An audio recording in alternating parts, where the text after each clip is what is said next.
buenas tardes para todos, bienvenidos a una nueva edición de Crossover por Uno contra Uno Web Radio, edición de martes, con bastante información de la NBA en los últimos minutos, pero también vamos a estar haciendo una especie de juego en el final, o en la mitad del programa, mejor dicho, con reacciones a lo mejor de la temporada pasada. Aunque más o menos nos cambiaron un poco el panorama como decía, los últimos minutos, porque han surgido varias informaciones en relación a algunas franquicias con movimientos, con contrataciones o firmas de jugadores que ya estaban en el equipo, decisiones de otras estrellas o ex estrellas de la NBA de irse de sus respectivas franquicias. Así que vamos a estar hablando de todo eso en una hora, como siempre, plagada de NBA. Para hacerlo está mi amigo y compañero Emiliano Iriondo. ¿Cómo estás, Emi? Hola, Leo, buenas tardes para vos, buenas tardes para Leo y buenas tardes a todos los que nos están acompañando. Exactamente, mucha información en estas últimas hora y media más o menos. Algo parecido a lo que nos pasó en el viernes, por ejemplo, en el que de golpe teníamos muchas cosas de que hablar, más allá de lo que ya teníamos previsto para el programa. Así que obviamente la vamos a aprovechar y la vamos a incluir en el programa de hoy, porque obviamente de acá al viernes, primero, que ya está viejo, y segundo, que ya nos vamos a ver olvidado de lo que haya pasado hoy. Así que obviamente vamos a estar hablando de la renovación de Aaron Gordon, lo que puede llegar a pasar con el base estrella que tiene hoy en día Houston Rockets, y también vamos a estar jugando un poco con lo que pasó en la última campaña. Sí, decíamos informaciones de última hora porque pasó justamente hace apenas unos minutos antes de arrancar el programa. Shams Charania, que es el responsable de que tengamos que informar esto porque filtró las dos informaciones, publicó en Twitter que Aaron Gordon ha firmado una extensión de contrato por 4 años y $92 millones con Denver Nuggets. Recordemos que la franquicia lo consiguió mediante traspaso en el último deadline, y lo hizo para de alguna manera armar un equipo candidato al título en un momento en el que las cosas eran distintas para los Nuggets, porque Jamal Murray todavía estaba sano, no había sufrido esa lesión que lo dejó fuera de los playoffs y de lo que restaba de esa temporada, y probablemente lo deje fuera de una buena parte de esta campaña que se viene. Y tenían un equipo candidato al título, claramente, con Aaron Gordon, que era un fichaje que venía a reforzar una función que no estaba justamente trabajándose bien en Denver, pero cambió completamente su panorama porque empezó a tener mayores responsabilidades ante la lesión de Murray, más peso ofensivo, algo que no esperaba Gordon de cara a lo que era sus primeras apariciones en Denver. Lo mismo para Michael Porter Jr., y bajó un poco su nivel tras la salida de Murray del conjunto, porque la verdad que no era el rol que esperaba, y no era el rol que esperaba tampoco el equipo que tuviera él. Pero bueno, las cosas cambian cuando hay una lesión de ese estilo. $92 millones y 4 años, esto quiere decir que apuestan a una continuidad en el sentido de que las piezas van a seguir siendo las mismas, y Denver cree que con Aaron Gordon, con Nikola Jokic, el MVP defensor de la última temporada, o mejor dicho, el ganador del MVP de la última temporada, con Jamal Murray cuando se recupere, el canadiense, y con Michael Porter Jr., supongo, porque todavía falta la renovación del jugador estrella, el joven estrella que tiene la franquicia, que puede llegar a optar por alrededor de $170 millones y 5 años. Es una cifra similar a la de Shai Gilgeous-Alexander, que es también de su camada, de 2018. Pueden pelear por el título, creen que con ese núcleo pueden pelear por el título, así que van por ese lado, sabiendo que esos millones tal vez no los pueden gastar en una estrella, porque Denver no es un mercado tan apetecible como los de Nueva York o Los Ángeles, California en general. Así que les pregunto, y ya lo meto a Leo, Emi, para charlarlo. ¿Cómo estás, Leo? Y en la previa ya lo dijiste, pero te lo pregunto de nuevo. ¿Para vos está bien la cifra? ¿Creés que está sobrepagado? ¿Creés que es una cifra acorde a lo que puede llegar a aportar Gordon? ¿Cómo lo ves? ¿Cómo andan, chicos? Buenas tardes. Qué sé yo, me parece que en algún punto tiene cierta lógica lo que han hecho los Denver Nuggets, esto de siempre tratar de mantener a largo plazo precisamente lo que es el núcleo joven o el núcleo que sabe que le puede llegar a dar algún tipo de respuesta o que por lo menos se piensa que le puede llegar un poco de respuesta en los próximos años. Me parece que hay un poco de ¿cómo decirlo para que se entienda que sea panregional, ¿no? Que se entienda en toda Latinoamérica. Me parece que hay un poco de los dos de confianza extrema. ¿Por qué? Paso a desarrollar cortito para que no sea aburrido. Creo que Denver no terminó del todo conforme con lo que hizo Aaron Gordon la última temporada. Más allá de esta renovación, y que es buena numéricamente para Aaron Gordon, quizás no tanto para Denver, pensando que tiene que renovar a Porter Jr. y que la idea es mantener y armar un equipo para tratar de pelear lo más arriba posible. Entiendo que hay un poco de, bueno, viniste hasta acá, nos aceptaste el traspaso a mitad de temporada cuando tenías otras ofertas quizás un poco más tentadoras también, pero viniste para acá, te voy a renovar y vamos a seguir creyendo que vos nos podés dar mucho. Es el razonamiento de Denver. Y por el otro lado está también esto de, yo creo que estoy un poco en deuda con el equipo porque mi funcionamiento fue de mayor a menor en todo lo que jugó para Denver Aaron Gordon. Entonces también renueva contrato. Además es un contrato muy bueno para Aaron Gordon. Así que en sí es ganancia para los dos, pero a la vez, y acá es donde, si es que existen hinchas de Denver que no sean de Facundo Campazzo a partir de eso, algunos se pueden enojar, me parece que es lo que hay.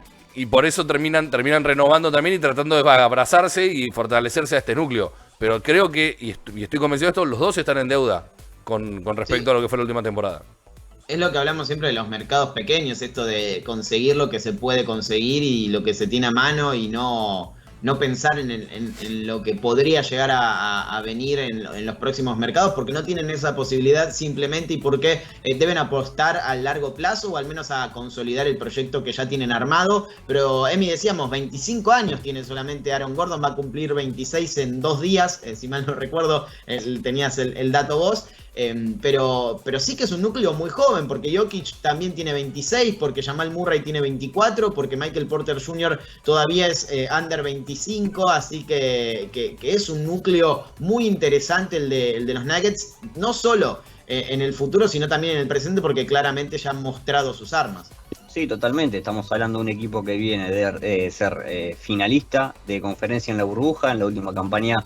Precisamente cuando se lesiona Jamal Murray, un poco que se le terminan de las chances de poder repetir ese escenario nuevamente en esta última campaña, pero evidentemente contar con un joven más que prometedor como Michael Porter Jr., que quizás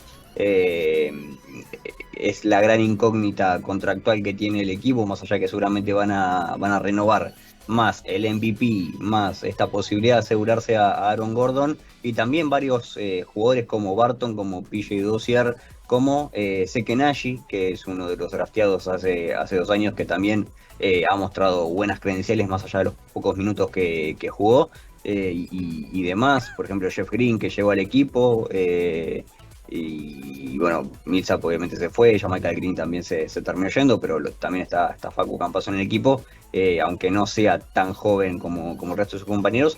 Obviamente hace creer que es un equipo que apuesta al largo plazo. Ya lo vimos ya es lo que estamos viviendo obviamente con Nikola Jokic, a quien el contrato se le vence recién en 2023, así que hasta dentro de 2 años no vamos a ver un Jokic en agencia libre, a menos que la franquicia de Denver decida seguir renovando su contrato, que a priori junto con el de Jamal Murray son los dos más altos, lógicamente son los dos jugadores más importantes del equipo.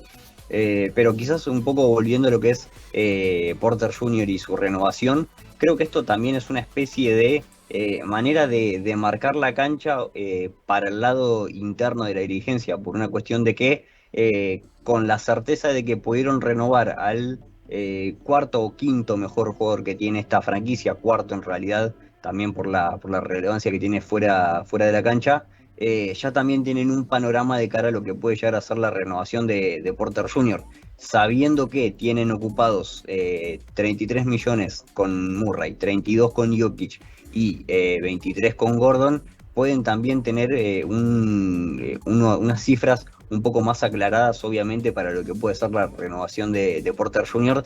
de cara a la próxima agencia libre, que es cuando se le termina de vencer este primer contrato que firmó hace 3 años como jugador drafteado originalmente. Obviamente, dejarlo para el final no termina siendo la mejor opción. Y obviamente también sabemos que por las condiciones que tiene Michael Porter Jr. y también por el futuro que se le puede llegar a ver a un jugador como él, no va a ser barata la renovación. Y por ejemplo, para la 22-23, que es puntualmente este primer año de renovación de Porter Jr., ya tienen ocupados 103 millones. Obviamente el salary cap va en aumento en estos próximos años y van a tener un poco de margen de maniobra en las oficinas de Denver como para poder buscarle una manera a trabajar sobre lo que puede llegar a ser el contrato y los números que puede llegar a recibir Michael Porter Jr., también sabiendo que el contrato de Jokic se vence en 2023, es decir, ahí también van a tener un panorama mucho más fácil para renovarle al Serbio, teniendo certezas de que van a tener en el equipo a sus mejores jugadores ya confirmados hasta 2025-2026, de acuerdo a lo que firme Porter Jr. Pero lo veo con buenos ojos esto de ir haciendo, no haciendo, sino ir contratando los jugadores que están alrededor de Porter Jr. para saber bien cuánta es la plata que tienen disponible y ofrecerle todo lo que le sobre a él mismo. Obviamente, por ejemplo, trasladándolo al fútbol, tenemos el caso Barcelona con Messi, que hace unos meses hizo lo mismo, le renovó a todos los jugadores que tenía y lo dejó a Messi para el final, pero no tenía espacio salarial y lo tuvo que dejar ir porque no había manera de hacer entrar el contrato de Messi en el Barcelona y se terminó yendo al PSG.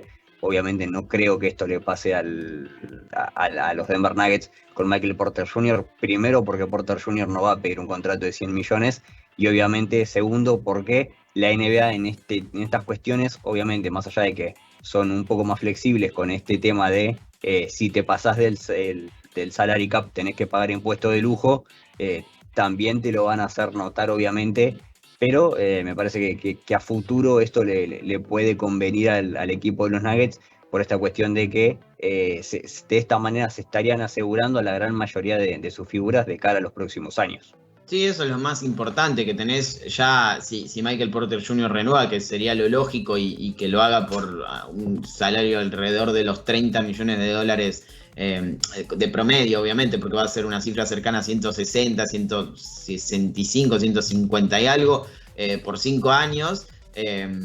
Ya tenés a los 4 jugadores más importantes del plantel, todos jóvenes, ninguno supera los 26 años.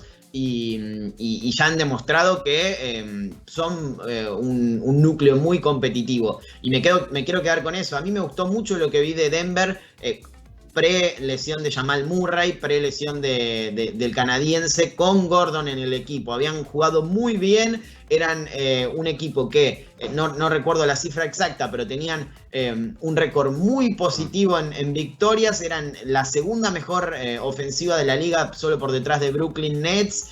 Defensivamente había mejorado mucho porque justamente la versatilidad de Gordon en defensa era algo que venía a cambiar las cosas y había tenido muy buenos rendimientos. También se había acoplado muy bien en ataque con Jokic, con sus cortes y el serbio encontrándolo. Quizás hubo algo de chispazos en el triple, que era lo que tenía que también mostrar como fuerte Gordon, y no lo pudo hacer, a excepción de los primeros 2-3 partidos. Y más allá de eso, creo que anduvieron muy bien, y me parece que si logran consolidar ese núcleo, van a andar muy bien. El tema es que la temporada de Denver va a ser totalmente distinta a lo que se espera cuando arman los contratos, porque Jamal Murray no va a estar hasta febrero, quizás marzo, y vamos a ver algo similar a lo que pasó post lesión del canadiense, con Nikola Jokic sobrecargado de tareas ofensivas, Michael Porter Jr. teniendo que ser esa segunda espada, algo que no sería si estuviera Jamal, y Aaron Gordon con otras responsabilidades, además de lo que ya tendría que hacer si todo estuviera cubierto. Así que vamos a ver cómo se decanta la campaña 2021-2022 para los Nuggets, pero tienen las cosas claras, saben lo que quieren y saben cuál es su proyecto, con el MVP como líder del mismo, está claro. Así que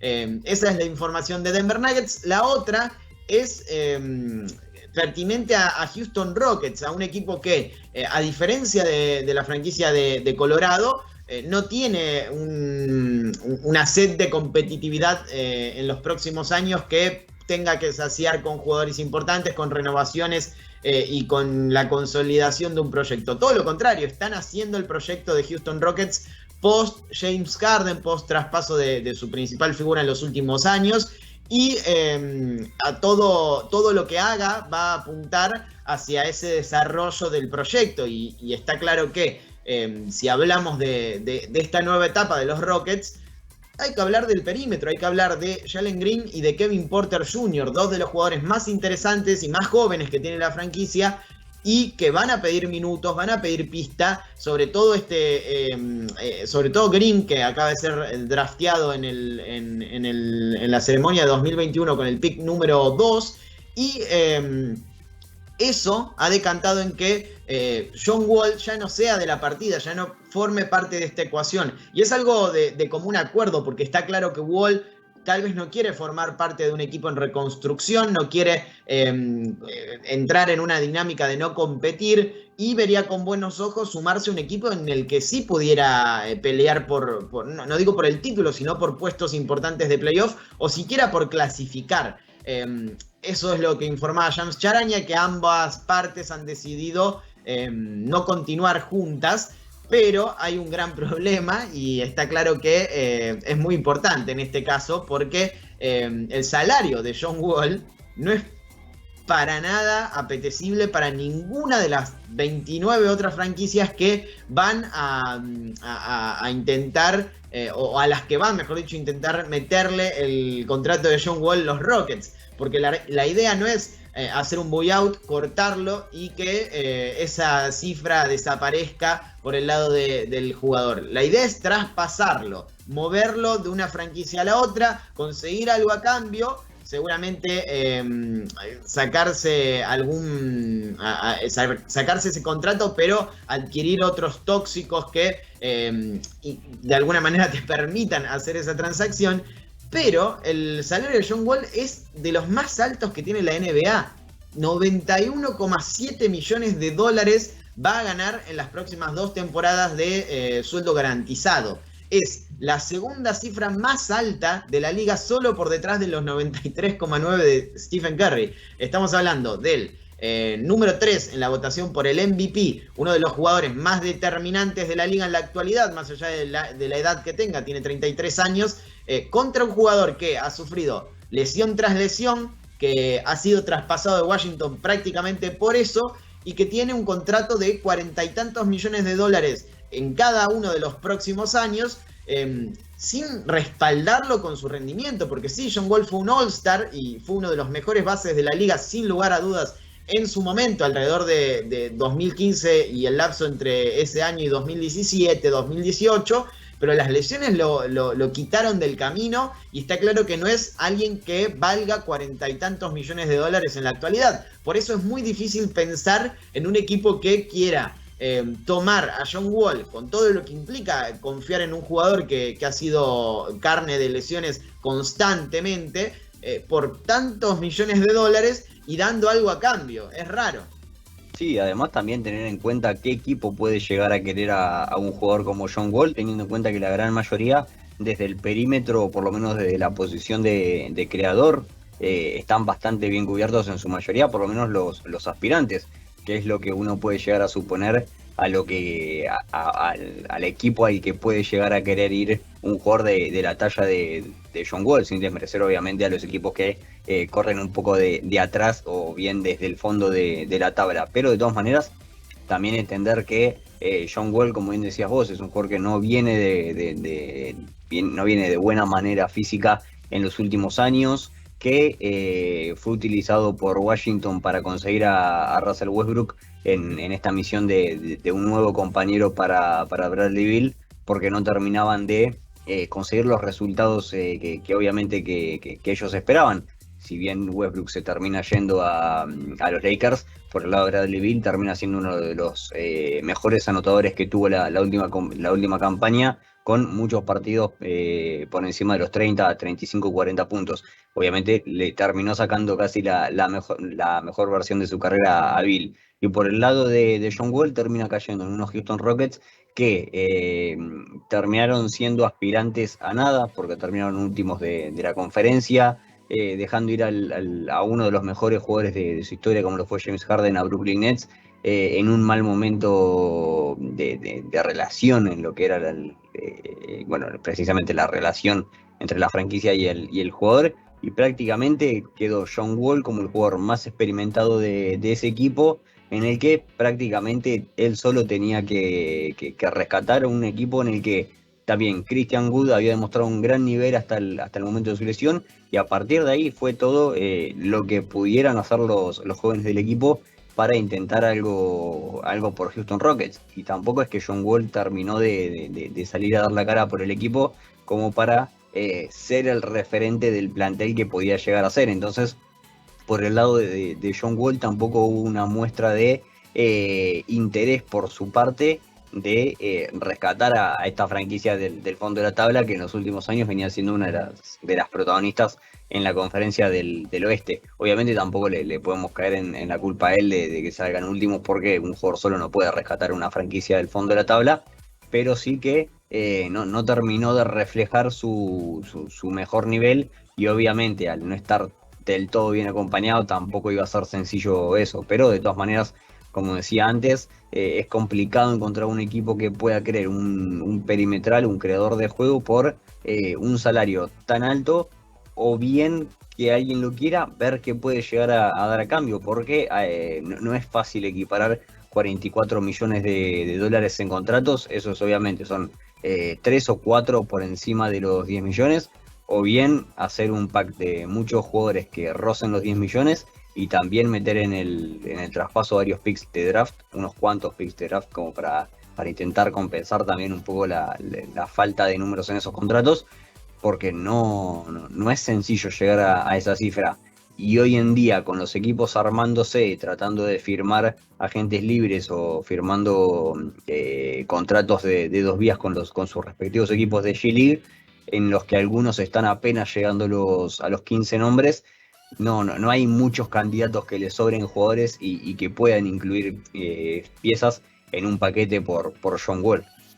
No, y sobre todo porque es esto, estamos hablando de alguien que ya tal vez ha pasado su prime, que por las lesiones no pudo explotar del todo, tiene 31 años y es un grandísimo jugador, lo fue en su momento, uno de los mejores pasadores y penetradores, bases penetradores que tiene la liga, que tuvo la liga, quizás el más veloz de la historia en ese aspecto, de los más rápidos que se hayan visto, junto con De'Aaron Fox, se me ocurre, pero es muy difícil tratar de pensar en un candidato que quiera apostar, como decís vos, por John Wall y por sus 40 y tantos millones de dólares.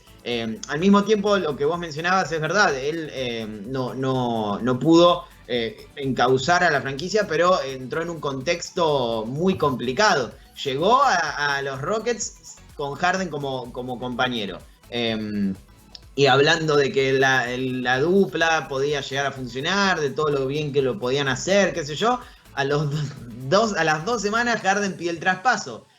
Y queda solo prácticamente. Y luego el camino de los Rockets en esa temporada va directo hacia el tanking.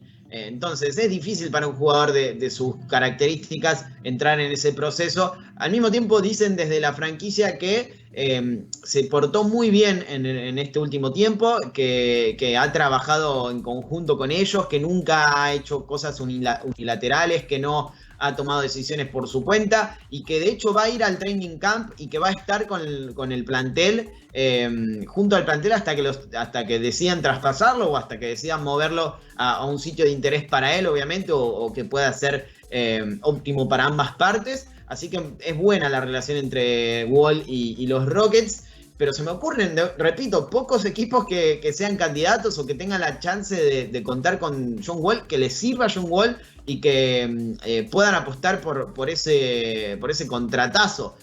Leo, recién algunos ponían en Twitter Minnesota, por ejemplo, Filadelfia, que podría ser una especie de traspaso por Ben Simmons, pero John Wall tampoco es un gran tirador y tampoco cumple ese rol que podría llegar a tener el base que necesita justamente la franquicia de los 76ers, así que me parece raro. Sí me llamaría la atención, o me parecería más lógico, no me llamaría la atención, mejor dicho, que Oklahoma City, por ejemplo, adoptar ese contrato tóxico a cambio de jugadores jóvenes y picks por parte de Houston, o de un tercer equipo, porque ya lo ha hecho, pero claro, otros no se me ocurren.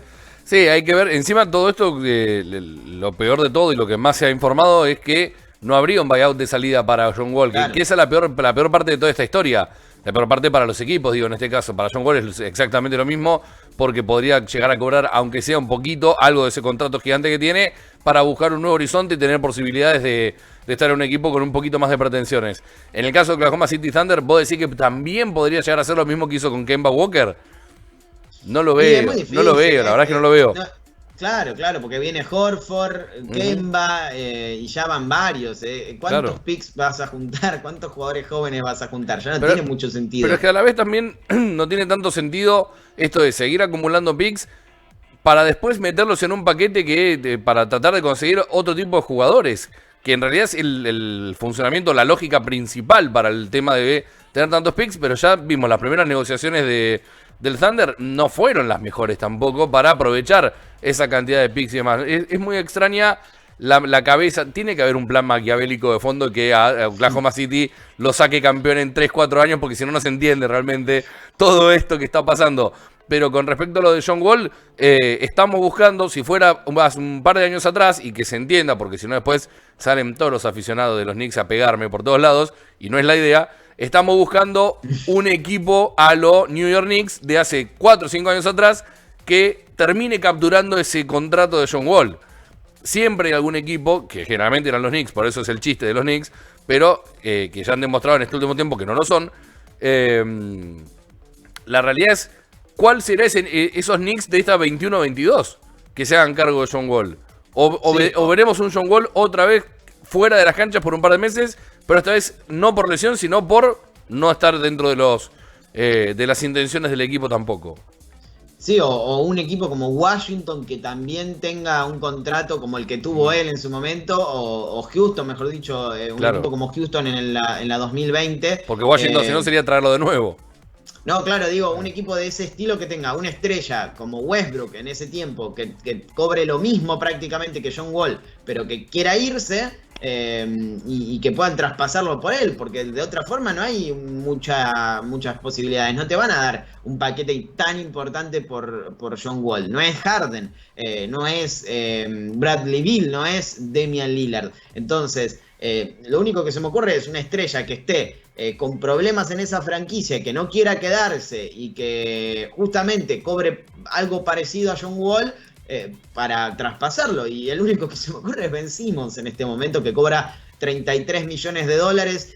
Haciendo un par de movimientos ya podría hacerse efectivo el traspaso, pero al mismo tiempo no creo que Filadelfia necesite a John Wall. No creo que sea el base de las características que mejorarían a la franquicia. Sí que es mucho mejor anotador que Ben Simmons, que es un gran pasador, que es mucho más explosivo, aún así estando lesionado en ataque sobre todo, pero que defensivamente es un problema en una cuestión de edad, porque ha sido un gran defensor John Wall y es muy bueno en ciertos aspectos, pero tampoco va a tener el impacto que tiene el australiano, y que no tiene tiro exterior, no tiene triple. Entonces no me parece lógico que Filadelfia vaya por John Wall cuando puede esperar y conseguir algo a cambio más importante por Simmons.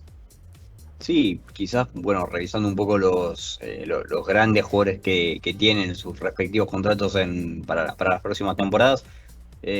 Vos mencionabas esto de un jugador que pueda llegar a querer irse, y realmente no hay en este radar de entre los 30 y los 40 millones, más allá de, bueno, precisamente Ben Simmons, pero después muchos nombres no hay. Quizás uno de los que podría llegar a ser es Kevin Love, que está en los 31.300 para la próxima campaña. Cleveland querrá tener a John Wall en el equipo, pensando que tiene un proyecto joven también bastante interesante como el que tiene Houston entre manos. Difícilmente, y se están tratando de sacar encima precisamente a Kevin Love porque es uno de los jugadores veteranos que tienen en el equipo y que precisamente también un poco podría llegar a retrasar el desarrollo de los jóvenes. Pero después muchos nombres más no hay, quizás Blake Griffin con sus 29 millones, y después entre esos números no hay más jugadores que puedan llegar a querer salir de sus equipos. Precisamente por los 40 millones tenés a Curry, a Westbrook, que obviamente está en un nuevo equipo, así que no va a salir. Chris Paul, que renovó y seguramente se va a quedar en Phoenix. Y después el cuarto en la lista es puntualmente John Wall.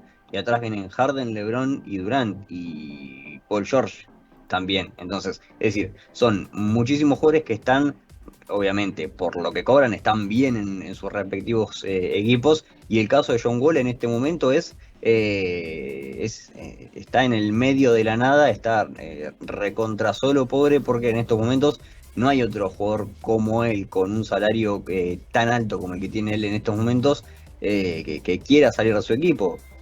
Lo reitero, el único es Kevin Love, que está en una situación similar, pero obviamente un poco más adentrado en años, también en una franquicia que tiene un proyecto joven por delante, y no hay muchas maneras de sacarlo. Quizás Porzingis podría llegar a entrar en el paquete, pero pero John Wall tampoco tiene mucho sentido que llegue a un equipo como Dallas, en el que primero está entrando en una renovación, una pseudo renovación con la llegada de Jason Kidd, y obviamente la creación del juego en ese equipo va a estar por los próximos 10, 15 años, si todo sale como quiere el general manager del equipo, ligada a Luka Doncic. Entonces no hay muchas maneras de buscarle una salida a esto, más que muchos jugadores a cambio de John Wall.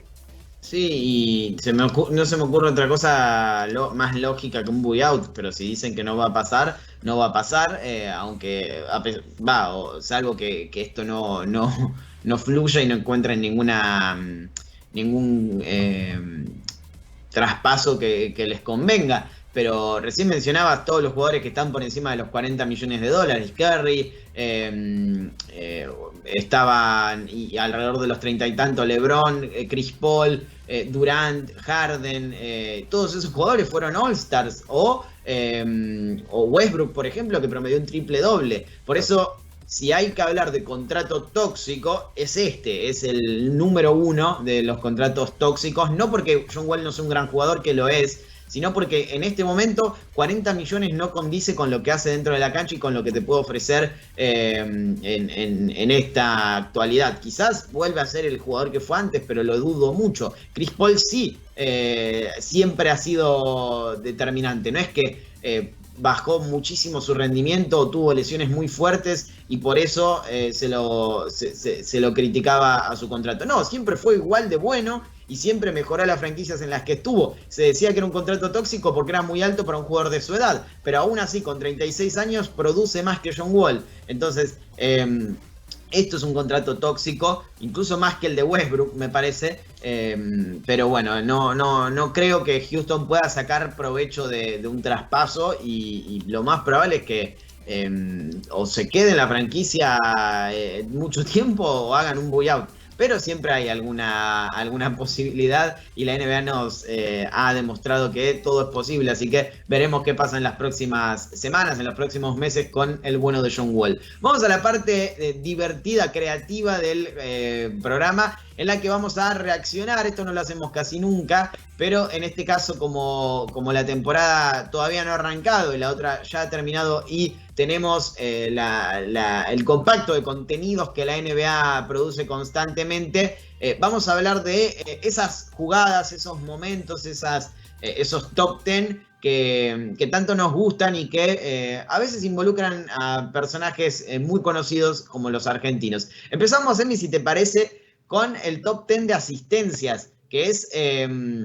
muy interesante porque en su caso podría haber presencia argentina, porque Facundo Campazzo ha sido de los mejores pasadores o de los pasadores más creativos que ha tenido la NBA en esta última temporada. De hecho, tenemos preparado un compacto con 10 suyas, las 10 mejores lo hizo la NBA oficial, el canal oficial de la NBA, no lo hicimos nosotros. Entonces, claramente, Campazzo, que tiene su compacto especial, podría entrar en el top 10. Podría ser parte de ese top 10 que ha conformado la NBA. En realidad es un top 50 que nosotros lo hemos acortado, pero podría entrar.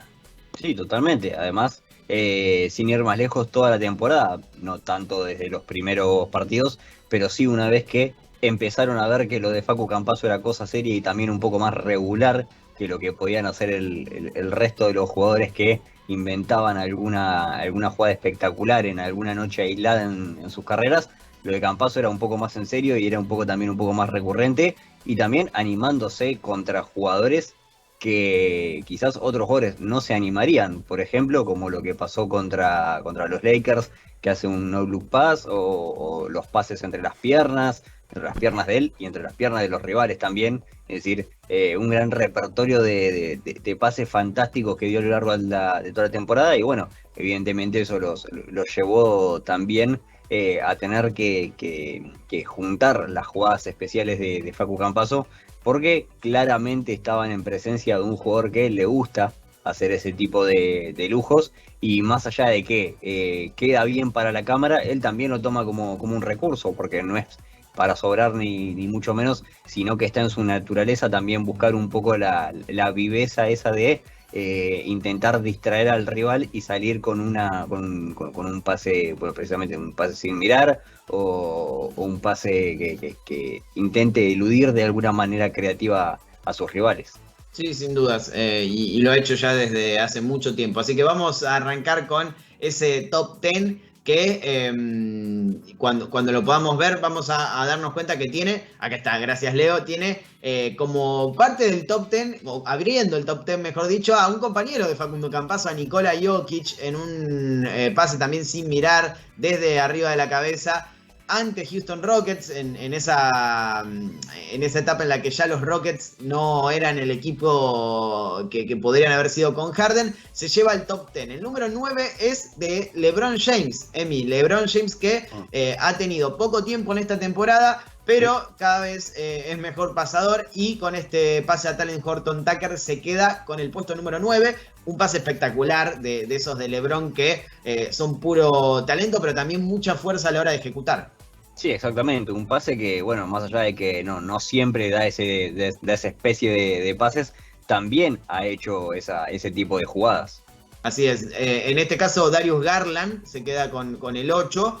Un pase a Colin Sexton. Justamente hablábamos de Cleveland y de los bases que tiene. Sería raro que John Wall entrara en esta franquicia, porque justamente donde más respuesta tienen en el roster es en el perímetro. Garland y Sexton son dos de los mejores jugadores jóvenes del plantel, y en este caso entran los dos en el top justamente por un pase de Garland hacia su compañero Colin Sexton. El siguiente, ¿será Facundo Campazzo? No, pero es un ex compañero suyo también, Luka Doncic, que con esta doble faja y la asistencia a Willie Cauley-Stein se lleva un puesto en el top. Estamos en el 6, ¿no? En el top 6, con los Dallas Mavericks haciendo de las suyas. Luka Doncic haciendo de las suyas, demostrando que es uno de los mejores pasadores de la liga. Sí, totalmente. Además también, bueno, viene del mundo FIBA y sabe lo que es la necesidad de crearse el espacio tanto él como para los compañeros, y también esta capacidad de mover los brazos y sacar la pelota por donde cualquier otro jugador quizás se llevaría puesto a su defensor y le terminarían pitando la falta ofensiva. Bueno, en el caso del esloveno también tiene esa capacidad de reacción. Obviamente la inteligencia que tiene Doncic, muy pocos jugadores la tienen en el NBA, y también eso lo emplea como para poder tener la posibilidad de ver que, como tiene un jugador por delante y un compañero al costado, también utilizar una faja para sacar la pelota ahí sin problemas de que se la puedan robar por delante, y automáticamente hacer la asistencia para un compañero. Sí, es una locura. Es algo que quizás ni podés hacer en el 2K, y él lo hace en tiempo real en la NBA.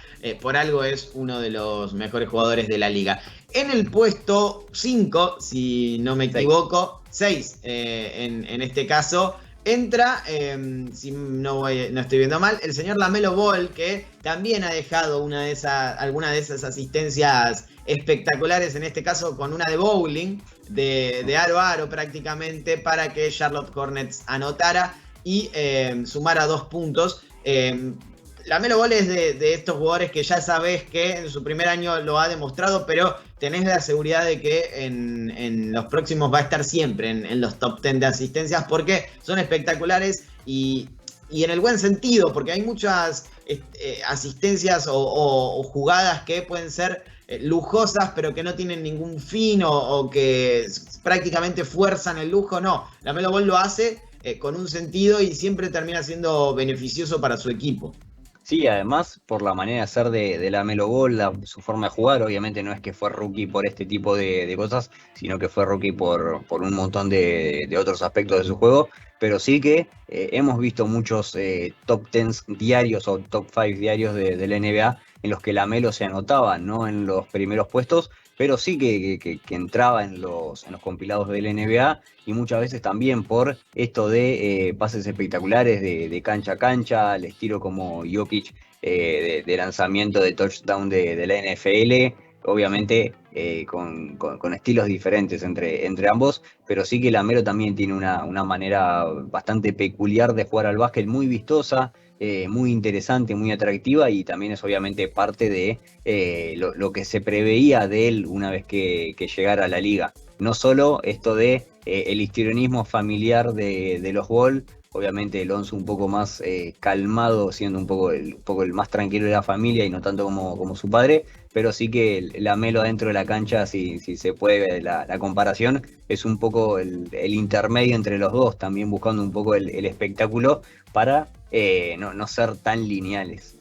Y así se ha llevado el rookie del año, los dos, ambos grandes pasadores, perdón, pero la Melo sí, mucho más lujoso en ese sentido. Ahora sí, entramos al top 5 con un compañero también de Facu Campazzo, Jamal Murray, pase para el que normalmente asiste en Denver, Nikola Jokic, de faja, muy interesante, y fue en el mismo partido que mencionábamos previamente. No, contra Memphis es en este caso, con Jamal Murray todavía sano y la faja ahí para asistir al serbio en el puesto 5. El 4, creo yo, tiene que tener a uno de esos jugadores que ocupan siempre las tapas de la liga. Y sí, justamente es él, es Luka Doncic. Una vez más, con un pase de espaldas para su compañero ante Portland Trail Blazers, para Tim Hardaway Jr., justamente haciendo de las suyas, haciendo malabares en el aire con una asistencia de espalda sin mirar, cuando normalmente un jugador cualquiera de la liga tendría problemas para terminar esa jugada. Bueno, él se inventa algo en el último momento.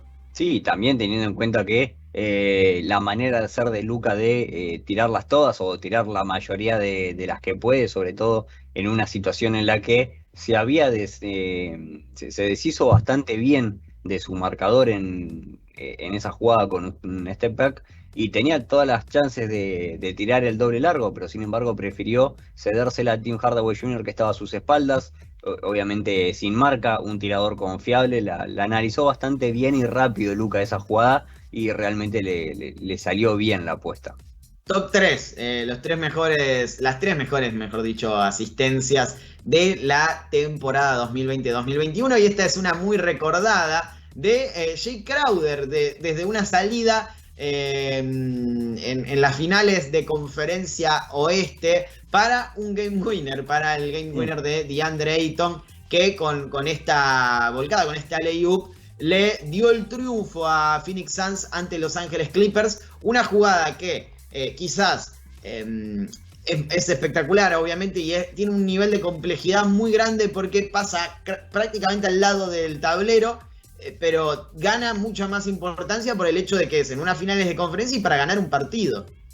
Sí, sobre todo eso, esta cuestión de que es en un Game Winner, en unas finales de conferencia, y también lo que desató en el instante, porque los jugadores de los Clippers pedían que era goaltending, pero obviamente de un saque de fondo de cancha vos no podés tirar al aro, es obviamente un pase, y eso automáticamente le termina dando el reclamo a los jugadores de los Clippers, pero también la manera en la que se desata la jugada, cómo funcionan a la perfección todo el sistema de cortinas para que Ayton se desentienda de Nicolás Batum, y que pueda llegar al aro para básicamente tocar la pelota y que termine entrando, que era lo que se podía hacer en esas 2 décimas de segundo que le quedaba al partido.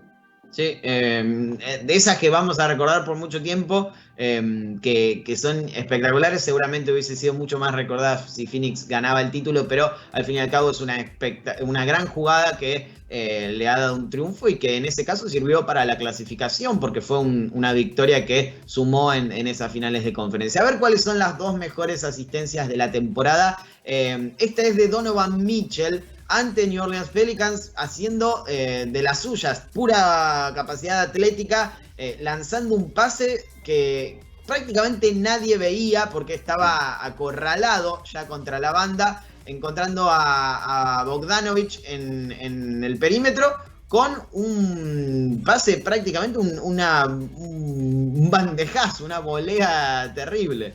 Sí, además la manera en la que saca la pelota para el perímetro, porque por la explosividad y la manera de ser de Donovan Mitchell, cualquiera se hubiera imaginado una bandeja. Estaba prácticamente en condiciones de dar la bandeja, y obviamente si esa pelota no entraba se podría haber criticado bastante la toma de decisión de Donovan, que para su fortuna también es como Doncic, encontró a un jugador que cuando tira triples es realmente muy, muy efectivo, y tranquilamente cuando está desmarcado no hay muchas chances de que le erre.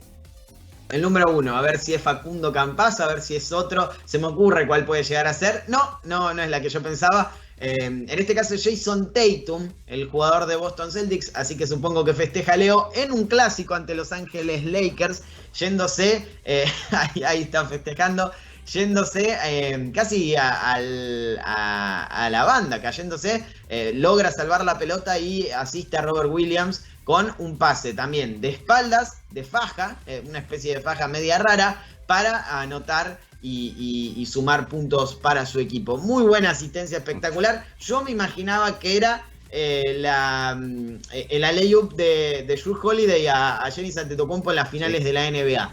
Pero no, al final no fue. Seguramente entró en el top 50 y no tuvimos a Facundo Campazzo en el top 10. Se quedaron afuera la asistencia sin mirar que mencionabas vos ante los Lakers, la otra de faja. Algunas muy interesantes seguramente están en el top 50 de la liga. Sí, seguramente. Esta de Tatum, impresionante el recurso de aprovechar el movimiento de su cuerpo, cómo gira, también para sacar el pase rápido al espacio de su compañero y dejarlo solo de cara al aro. Obviamente esto es una asistencia, cuenta como asistencia en el mundo de la NBA. Quizás en el mundo de FIBA genere un poco de controversia por esta cuestión de lo que hace, si la pica, si no la pica, cuántos pasos da, a cuánto estaba del aro su compañero, pero evidentemente eso le termina contando como la mejor asistencia de Tatum y de toda la temporada en la NBA. Así es, acá Leo nos dice que he puesto 25 hay una de Facu y la estamos viendo justamente ante Portland Trail Blazers. Es la famosa asistencia que mencionábamos de espaldas hacia el perímetro, consiguiendo también un pase que para mí es de top 10 seguro. O sea, es un nivel de complejidad altísimo en una situación en la que probablemente cualquier otro trata de lanzar o de definir con otro tipo de situación, con otro tipo de acción. Y hay otra en el 23 también, que es justamente la de los Lakers. Esta es la mejor tal vez de la temporada de Campazzo, pero decía, es una jugada que lo tiene contra las cuerdas y él utiliza un recurso, un lujo para aprovecharlo como justamente herramienta para sacar una ventaja en el juego, y le da la posibilidad a su compañero de lanzar un triple cómodo que finalmente anota. Así que es muy buena esa asistencia, me parece que es de las mejores. Pero no entró en el top 10, ninguna de las dos entró en el top 20, están ahí bordeando, en el top 25 sí han entrado, pero no fueron de las mejores de la liga, según la NBA, según el hombre que compila estos compactos en la cuenta oficial de YouTube, en el canal oficial de la mejor liga del mundo. Vamos a ver, ya para cerrar el programa, y lo pasamos rápido porque son 5 minutos de volcadas, que es lo que más le gusta a la gente seguramente. Y el objetivo de este video es encontrar la mejor volcada de cada franquicia. Las 30 mejores volcadas serían de la NBA cada uno va a tener cada equipo, cada franquicia va a tener su mejor volcada. Vamos a ver cuáles están, cuáles no. Seguramente la de Anthony Edwards, por ejemplo, sea la mejor de Minnesota Timberwolves, pero hay otras que nos pueden sorprender. Sí, exactamente. Tenemos, bueno, obviamente empezamos por orden alfabético, vamos Sí. con los Atlanta Hawks, con una de, bueno, también podría entrar para una de las mejores asistencias de la temporada, quizás lo hizo, no la pudimos ver, de Trae Young a John Collins. Sí, y John Collins era el voto cantado para Atlanta Claro. Hawks, mientras Jason Tatum lo era para Boston Celtics y Blake Griffin lo es para Brooklyn Nets. Decían que no podía volcarla, pero finalmente lo hizo. Sí. Volcadón de los Charlotte Hornets. Bridges, ¿no? Sí, Miles sí, Bridges. creo que era Miles Bridges, se agarran la cabeza en el banco, Lamelo no lo podía creer. Y en este caso no podría ser otro, o sí. A ver, sí, mira, cuando todos pensábamos que iba a ser Zach LaVine, es un señor que no está más en Chicago Bulls, Lauri Markkanen, que se lleva la mejor volcada de la franquicia. Y en este caso, Jared Allen, uno que sí está en Cleveland y que justamente va a compartir cancha con Markkanen, es el mejor de los Cavaliers. Sí. En los Mavericks, ¿quién toma la posta?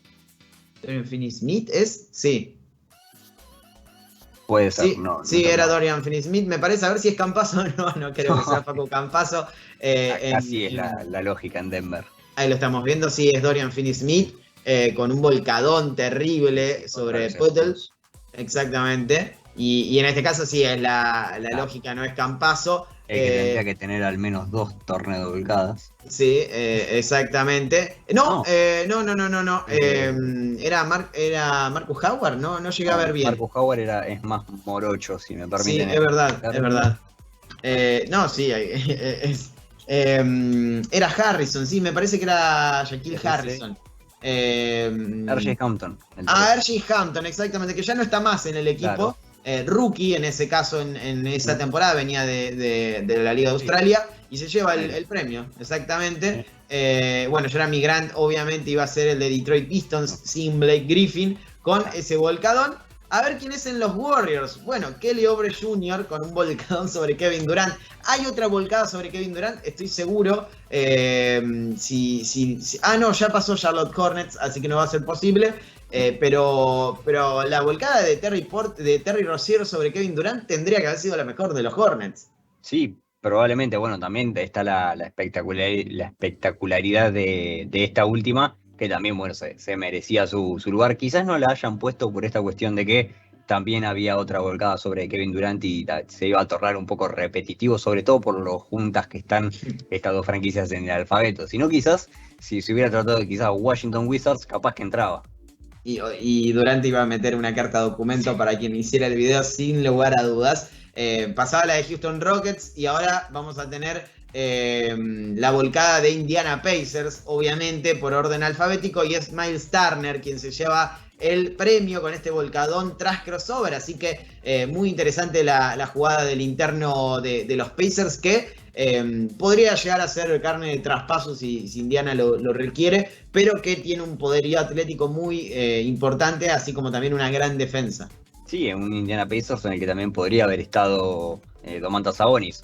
Obviamente Kawhi con su potencia física para atacar y casi robo encima en la jugada siguiente. En el otro equipo de Los Ángeles no puede ser de otra manera que el Rey, dueño de todas las volcadas espectaculares, o casi todas, en los Lakers. Sí, sin lugar a dudas, si había dos jugadores que eran voto cantado, eran Kawhi Leonard y LeBron James. Más allá de que Paul George ha tenido buenas volcadas, muy buenas volcadas en su carrera en general, pero en el último tiempo también, se han llevado los dos líderes del equipo el premio en Los Ángeles. Vamos a ver qué pasa con las siguientes franquicias. En el caso de Memphis Grizzlies, no sé si es Ja Morant, pero sí, era obvio que iba a ser el bueno de Demetrius, que con pase de Dillon Brooks se gana el premio. Y hace la lógica. Ja Morant es de los mejores volcadores que tiene la liga. No podía, mejor dicho, no ser el mejor de Memphis. Sí, Ja Morant, de hecho, que tiene fotos icónicas ya a esta altura de su carrera, volcando el balón sobre otros jugadores que quedan, posterizados, como se dice, para la posterioridad. Y Ja Morant, evidentemente, por los próximos años va a ser el referente en cuanto a este tipo de jugadas en los Grizzlies. Así es, vamos a ver qué pasa con Miami Heat. Debería ser Bam Adebayo y lo es. Volcadón también Pobre contra los Puente. Spurs. Pobre Puente. Parece un calco del anterior. Lo tienen alquilado. Ahí está el derecho de piso que mencionábamos. Kevin Durant no apareció, pero sí Jacob Poeltl en 2 ocasiones. Por algo será, ¿no? El nombre pesa. Y sí, claramente, por Polter lo tomaron de punto en el compacto y ya van 2. Obviamente son 2 grandes jugadores los que lo terminaron hundiendo. En el caso de Dorian Finney-Smith no sé si tanto, pero evidentemente lo de Bam Adebayo fue bastante fuerte. A ver si aparece de nuevo, vamos a ver si aparece de nuevo. En este caso, el hombre encargado de volcarla para Milwaukee Bucks es Giannis Antetokounmpo. La jugada que decíamos, las finales de la NBA con el alley-oop, valió un título prácticamente esa jugada, así que está claro que iba a ser la número 1 de los Bucks. En este caso, Anthony Edwards obviamente es el ganador, es la mejor volcada del año, sin lugar a dudas, ante Toronto Raptors. Para Minnesota Timberwolves lo mató, prácticamente lo mató el bueno de Ant-Man. En el caso de New Orleans Pelicans, tenemos que hablar de Zion Williamson. Es obvio que Zion Williamson se va a quedar con el premio. Terrible volcadón sobre la humanidad del jugador de Sacramento Kings. Y en este caso es su compañero Serge Barrett el que se lleva el premio en los Knicks. Sí, exactamente, festeja Spike Lee, lo festeja todo el Madison porque fue un verdadero volcadón el de Reggie Barrett. En este caso, los Oklahoma City Thunder, sí. Moses Brown fue. Sí. No, Darius Bazley es el jugador que vuelca la pelota. No fue en este caso Gaby Deck tampoco. Y Aaron Gordon no se va a llevar el premio de Orlando Magic porque el ganador es Cole Anthony. En este caso, Aaron Gordon, uno de los mejores volcadores de la liga, no va a aparecer en este compacto. El señor Matisse Thybulle se va a llevar el premio con esta volcada estilo Slam Dunk Contest por parte de Filadelfia ante Golden State. Y esta que ya veíamos antes, claro. La de DeAndre Ayton. Sí, la de Andre que termina haciendo muchas cosas juntas. Una de las mejores asistencias y también una de las mejores volcadas. Y esta volcada espectacular de Damian Lillard, que no lo suele hacer tantas veces, pero en este caso ante Denver Nuggets se sacó la bronca y volcó la pelota ante el equipo de Facundo Campazzo. De'Aaron Fox, decíamos, es uno de los jugadores más rápidos del mundo y le saca provecho con una de sus volcadas más espectaculares. Lo mismo para DeMar DeRozan, que ante los Lakers, ante el equipo que lo quiso muchas veces y que justamente no lo va a tener porque se fue a Chicago, le vuelca la pelota en la cara a Dennis Schroeder. Yo creo que son muy buenas las volcadas que estamos viendo con esta de Jordan Clarkson es brutal porque tiene todo una jugada por detrás, pero además porque no es un jugador que la vuelque tanto, claro, y se la volcó en la cara. Sí, exactamente, un Jordan Clarkson que obviamente viene muy explosivo desde el fondo. Bueno, lo mismo Russell Westbrook, que él ya sabemos de Russell que le gusta mucho más encarar el aro que tirar de 3 puntos, y que obviamente también era gran candidato en estos Washington Wizards a quedarse con el premio a la mejor volcada del año. Y cerramos con Russell Westbrook, que ya no está más en ese equipo, está en los Lakers, así que veremos dónde, si aparece o no en el próximo reel, en la próxima lista de la NBA en la 2021-2022, pero estas han sido las 30 mejores volcadas de la liga en general, contando cada equipo. Está claro que ha habido varias muy buenas en muchos equipos concentrados y otras no tanto en algunos, pero por cada equipo estas son las mejores, así que se las dejamos a ustedes para cerrar el programa y nosotros nos vamos. Los esperamos el viernes, Emi. Exactamente, el próximo viernes, obviamente esperando que la NBA genere noticias en los últimos 20 minutos antes de empezar el programa, y obviamente también un poco craneando este tipo de juegos para rellenar, podríamos decir de alguna manera, la hora de crossover. Así es. Leo, muchas gracias y nos vemos el viernes también. Lo único que voy a decir es que la de Zion, la de Anthony Edwards y la de Kawhi Leonard fueron las 3 mejores, lejos. El resto, al vagón. Coincido con la de Anthony Edwards, que prácticamente lo mató. Vuelvo a repetir que lo mató a su rival y fue espectacular. Lo mismo Zion en ese caso, que está llamado a hacer ese tipo de volcadas. Nos vamos, quédense prendidos a la pantalla de 1 contra 1 Web Radio como siempre y nosotros nos reencontramos el viernes. Hasta la próxima.